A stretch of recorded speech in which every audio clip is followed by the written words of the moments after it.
හැමෝටම සුබ නව වසරක් වේවා කියලා ප්‍රාර්ථනා කරනවා. 2026 පළවෙනිදා පටන් ගත්ත මෙන්න මෙහෙම වීඩියෝ එක දාන්න නම් ටිකක් පරක් වුණා. ඒ වුණාට කමක් නැහැ. ඔය පළවෙනිදා මම ඔෆිස් යන ගමන් හිටියේ බස් එකේ යන්නේ. ඔෆිස් යන ගමන් කියලා කියන්නේ එදා ප්‍රෝග්‍රෑම් එකක් නම් තිබ්බේ නැහැ. ඒ වුණාට පළවෙනිදා නිසා ඔෆිස් එකට ගිහින් එන්න කියලා ගියා. මම මේ යන්නේ ලක් FM එකට. ලක් FM එකට මම යන දෙවෙනි පාර තමයි මේ. දෙවනි පාර කියලා කියන්නේ මීට අවුරුදු 2කට විතර කලින් තමයි මම ලක් FM එකේ වැඩ කරේ. ඊට පස්සේ දැන් ආයෙමත් වතාවක් ලක් FM එකට මම සම්බන්ධ වෙලා ඉන්නවා. ඉතින් අද අපේ හැමෝම එනවා කට්ටියම කතා වෙලා හිටියේ සාරි එකක් අඳින්න. හැබැයි මට උදේ වෙන වැඩක් තිබුණු නිසා මට සාරියක් අඳින්න බැරි වුණා. හැබැයි අපේ හැමෝම ලස්සනට සාරි ඇඳලා හිටියා. මේ ඉන්නේ අපේ ලක්ෂයේ අචිනි දෙන්න. ඉතින් ඒ දෙන්නටත් හැපි නිව් ඉයර් කියලා විශ් කරන ගමන් මම එහෙමම ගියේ බීම් එකට. මේ ඉන්නේ අංජානි අක්කා. අංජානි අක්කටත් විශ් කරා. ඊට පස්සේ අංජානි අක්කා මං වෙනුවෙන් සෑහෙන දිග විශ් එකක් කළා. ඇත්තට මේ අපේ සීනියර් කෙනෙක් අංජානි වික්‍රම කියලා කියන්නේ. ඉතින් එයා හරි ආදරෙන් එයාත් එක්ක වැඩ කරන අයට ගොඩක් දේවල් කියලා දෙනවා. ඉතින් මේ වෙලාවේ අංජානි අක්කා මේ මං වෙනුවෙන් කරපු විශ් එකට මමත් අක්කට දීර්ඝායුෂ ප්‍රාර්ථනා කරනවා. මෙතන විශ් එකටත් වැඩි තියෙන්නේ අංජානි අක්කා මං හොඳයි කියලා කියනවා. ඉතින් අපි ඕනම කෙනෙක් ආසයිනේ අපි හොඳයි කියලා අහන්න. ඉතින් මමත් හරි ආසයි.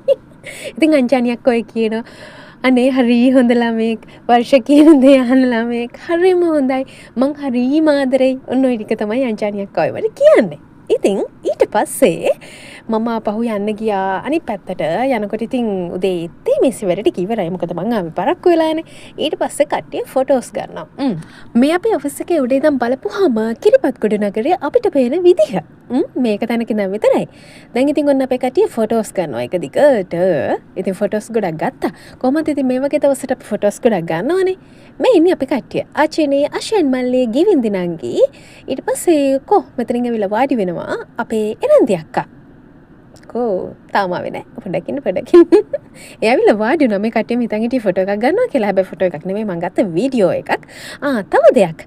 ඔන්න මේ තමයි මට සීක්‍රට් සැන්ටා දුන්න ගිෆ්ට් එක.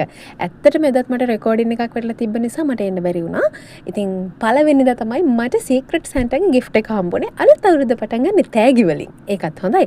අපි හැමෝම ආසයිනේ තෑගි ලැබෙනවට ඒ වගේම තමයි තෑගි දෙන්නත්. තෑගි දෙන්න. එතකොට තමයි තෑගි ලැබෙන්නේ. ඉතින් මේකේ තිබුණේ මං ආසම දෙයක්.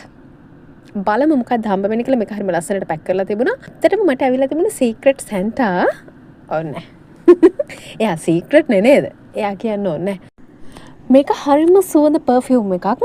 මේ සුවඳ දවස පුරා මේ විදිහටම තියෙනවා. මම මේක එකම එක පාරක් පාවිච්චි කරලා තියෙනවා. අපේ ශානු මට ගෙනල්ලා දීලා.